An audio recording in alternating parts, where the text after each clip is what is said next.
Hello, friends. This is Dave Hurwitz, executive editor at ClassicsToday.com, here with the best. Ooh, the best almost went flying across the room. The best recordings of Mendelssohn's Scottish Symphony. You know, I was looking at my Mendelssohn playlist, and actually what got me going on this was the fact that I had just finished reviewing the big Dmitri Mitropoulos box. And Dmitri Mitropoulos did 2 recordings of Mendelssohn's Scottish Symphony.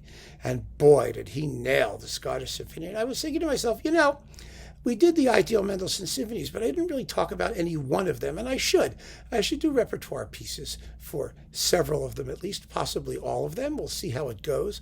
But the Scottish is Mendelssohn's grandest, greatest, most important symphony, and it doesn't get much credit. It really doesn't, for being what it was, which was an astonishing masterpiece. Let's just talk about it for a minute. It has an obvious sort of poetic concept about it, although we don't know what it is. We don't know what Mendelssohn was thinking, but we could someday. I'll take you through the motives of the Scottish Symphony and as they relate to other works of Mendelssohn. It's a very, very interesting topic, believe you me. But the Scottish Symphony has the most amazing form. Mendelssohn worked on it for about 10 years. And it got finally released and published, I don't know, in the early 1840s. It had such a tremendous influence on later composers. It influenced Brahms. It influenced Franck. It influenced Schumann hugely. His second and fourth symphonies would have been impossible without the Scottish Symphony. It was one of the first major examples of cyclical form.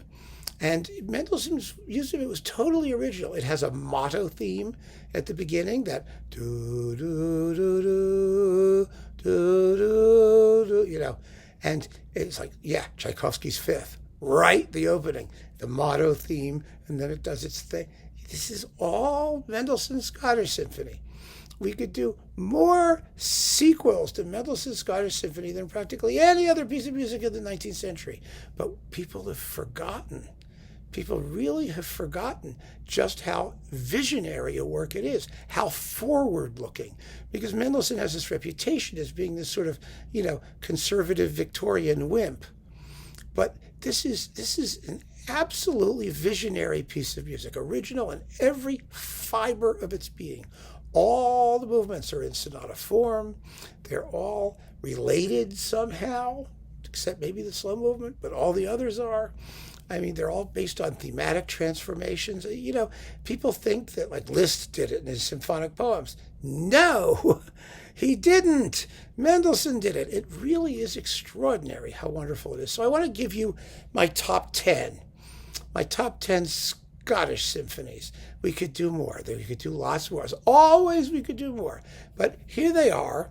And, it's not actually going to be a little bit more than a top 10 because we'll be talking about some others along the way, which are very good. It's not necessarily an easy piece to do well. A lot of period instrument people have gotten their claws into Mendelssohn lately, and it's been generally pretty awful when they do, because a symphony like this, for example, which really is somewhat ahead of its time, does not benefit from sounding like it was written, 50 years earlier than it really was. On the other hand, it sounds wonderful when performed with the full apparatus of the modern symphony orchestra, because that's really what the music seems to want. Forget about, what happened in Mendelssohn's day or what he might have heard or thought he heard. No. Go with what the music seems to ask for and how it just sounds most impressive, and you'll see what I mean. So, my number one pick has to be Mitropoulos, because that's who got this ball rolling. This is, it's in mono, it's the New York Phil. He did it twice, there's one in Minneapolis, but this is the one you should have. And it's just so exciting. If you think Mendelssohn was a Victorian wimp, listen to Mitropoulos play this symphony, and you will be completely, disabused of that notion, or whatever the word is. You will not believe how exciting and gutsy and oh my goodness, it's Mendelssohn with cojones. My word, it's fabulous. So, Mitropoulos, New York Phil, number one. Number two, most period instrument performances of Mendelssohn or modern orchestra performances by period instrument people like Gardner and those people have just been so weak, so tepid and uninteresting. But Thomas Fay is not. Thomas Fay with the Heidelberger Symphoniker, he's no longer working. He fell and injured himself and is supposedly out of commission, very sadly. Hensler, by the way, is finishing his Haydn cycle. The Heidelberg Symphony is somehow getting through it. There's more coming, so they are continuing. But this was a big surprise. This is all the Mendelssohn symphonies on period instruments. A lot of people didn't like it. I did. I think it had, because it has guts, because it gives the music the fiber that Mendelssohn always had, but people are just so unwilling to give him. And it's wonderful that way in the period instrument style with lots of sharp accents and swift tempos. And not everything is equally fabulous, but most of it is very, very good. And I also like this because it has the full orchestra arrangement of the 8th String Symphony, which makes it sound even more like Mozart. It's wonderful. But boy, this is a hefty and exciting Scottish symphony. So Thomas Fay with the Heidelberger Symphoniker on Hensler.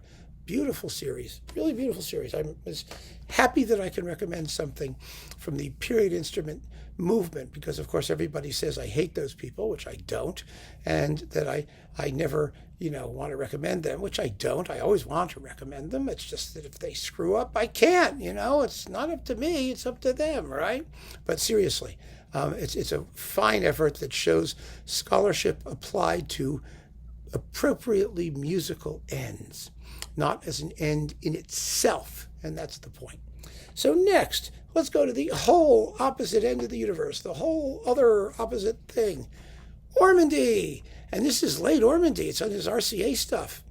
It's part of the RCAs, and it comes here. This is Japanese RCA. See all the kanji bits and other Japanese alphabets, all 3 or 4 of them. But there we have here, let's see, the Scottish Symphony, the Hebrides Overture, and some incidental music to A Midsummer Night's Dream, just some excerpts, which, there's no reason that needed to be there. But this is a really beautiful, this is what you can do with a fabulous sounding big orchestra that really knows how to play it. And they really do know how to play it.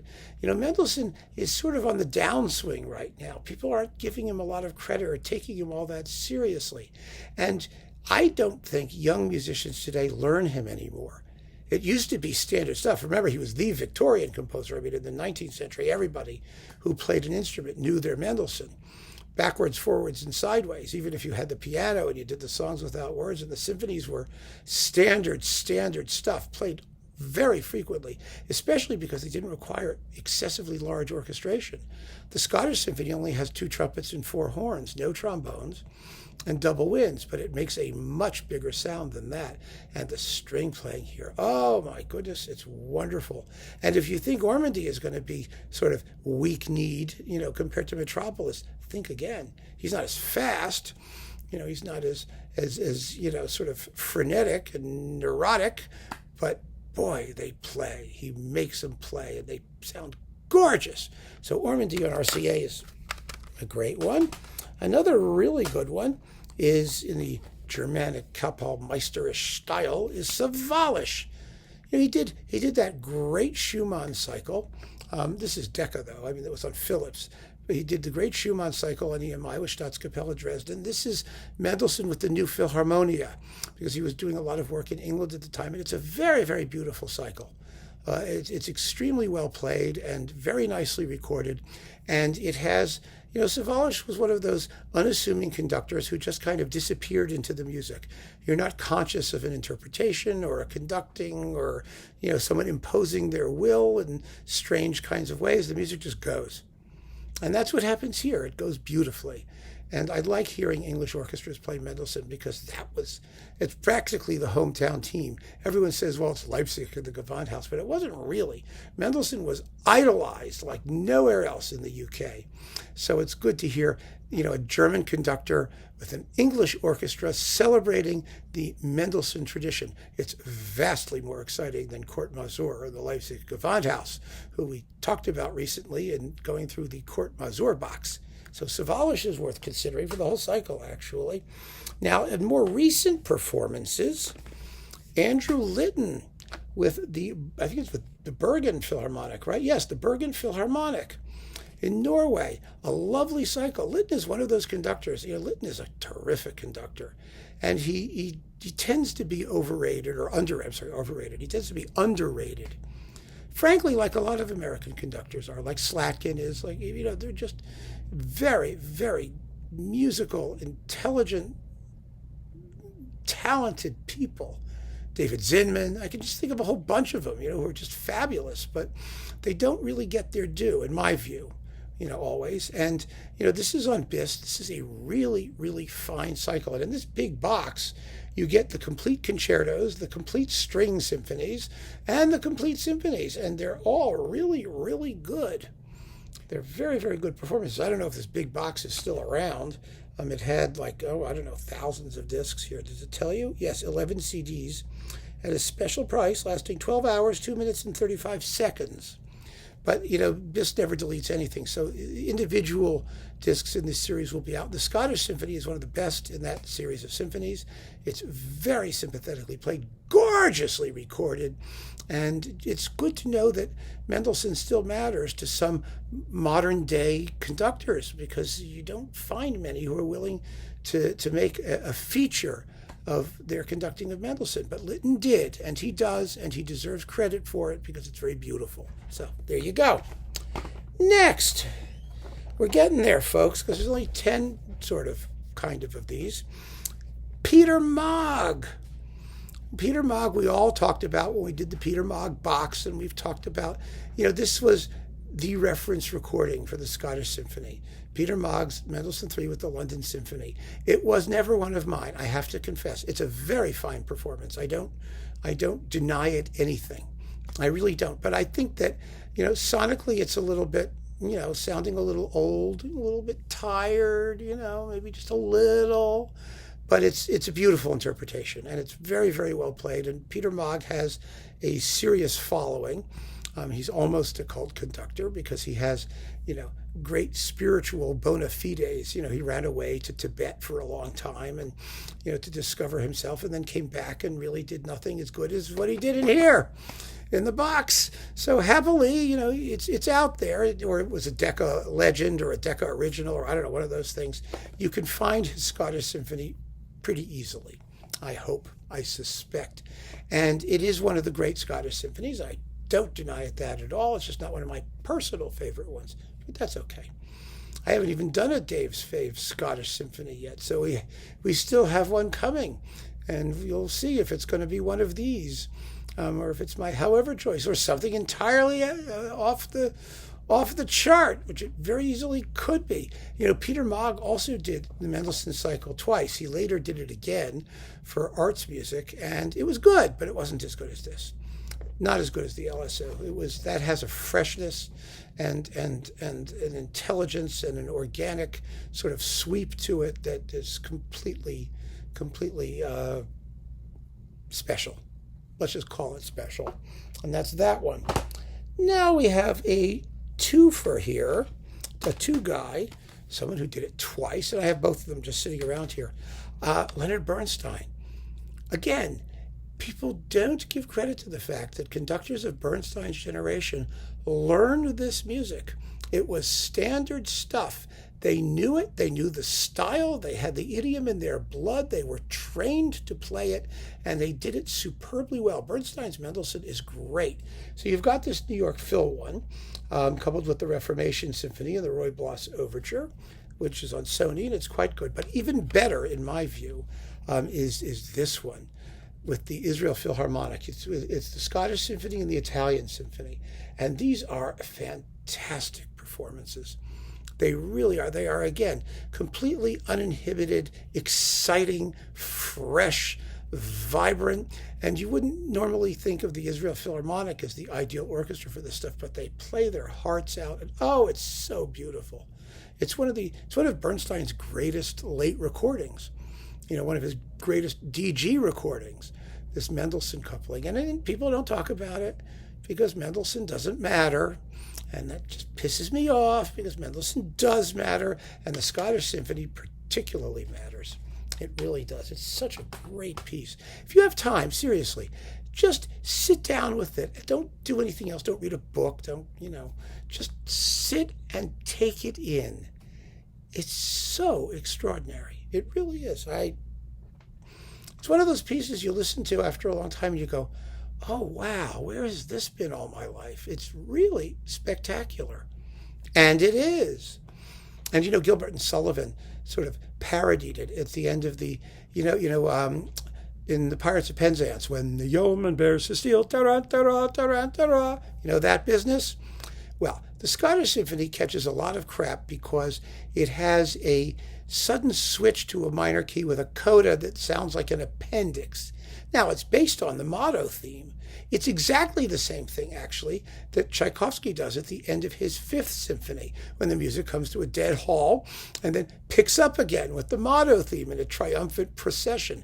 That comes straight from Mendelssohn's Scottish Symphony. Believe me, it does. But in the Pirates of Penzance, Sullivan actually quotes the finale of the Scottish Symphony. That whole funny scene when they're going, away, away, these pirates slay, then do not stay, then why this delay? Oh, yes, we go, yes, forward to the foe, yes, forward to the foe. Yes, but you don't go. We go, that business? In the Pirates of Penzance, well, that is the coda of Mendelssohn's Scottish Symphony. Of course, the Mendelssohn has no words, it's just brass, but there's that moment when the brass go, ba-da-da-da, ba-dum, ba-dum, ba-da-da-da. Oh, wow. That's where Sullivan got it from, and it's so amusing. It really is. It's just delightful. But I digress, because we have to talk about two more. Well, no Mendelssohn discussion would be a Mendelssohn discussion without Dochnani. And he did this one twice, too. He did a fabulous recording on Telarc with the Cleveland Orchestra, coupled to Die Erste Walpurgisnacht, which has an overture which shares similar themes to the Scottish Symphony. And unfortunately, that disc is totally hugely out of print, so I didn't feel like going to find it. This is his Vienna Phil cycle on Decca. It's fabulous. It's my reference cycle for Mendelssohn symphonies, and all of the performances are wonderful, and the Scottish is wonderful, and it's just, it's as great as they come. It really is. And I prefer it to Peter Bog, first of all, because Dochnani is an equally fine conductor and an equally humble conductor. He doesn't draw attention to himself so much as simply project the music outward. But you've got the Vienna Philharmonic playing fantastically for him. And I just think their sound is a more appealing one than what you get from the LSO at that period that Mogg was making that recording. But, it's 6 in one, a half dozen in the other. They're all wonderful. However, gotta pick one. And my choice is Charles Munch.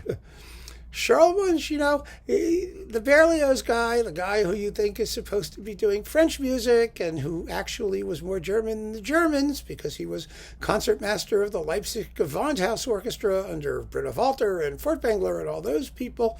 And he was born in Alsace, and he was a Bach fan, and he was best friends with Albert Schweitzer. And he knew his German music, and he knew his Mendelssohn. And he did fantastic Mendelssohn in Boston. He really did. It has Metropolis's sort of ferocity and energy, but unbelievably at the same time, fabulous orchestral execution and polish. It's the complete picture. It's everything that Mendelssohn is. There's the fiber, the neurosis, the guts. And Mendelssohn has a lot of that. There's real machismo even in this work, believe it or not. But you also have that elegance, the refinement that Mendelssohn demanded, the class. Oh my goodness, it's just fabulous. So Charles Munch's Mendelssohn is one of those great surprises. Don't let it pass you by. He did 3, 4, 5, and they are spectacular performances. They really, really are. They're in the big Munch box, and they're in this smaller box of romantic masterworks. But however you slice it, you must give Mendelssohn's Scottish Symphony a new audition with fresh ears. I'm sure you will hear things that you don't remember ever having heard before, and you will come away from that symphony, if you just open yourself to what it is, you will come away absolutely dazzled. It is one of the jewels of the 19th century. Some critics have called it the greatest symphony between Beethoven and Brahms. I mean, I would include a couple Dvorak's in there, I think, as well. But yeah, it is. I mean, it is. It's such an extraordinary work of genius. And I am thrilled that I had this opportunity to talk to you about it now. So keep on listening, friends. Thank you so much for joining me. Take care.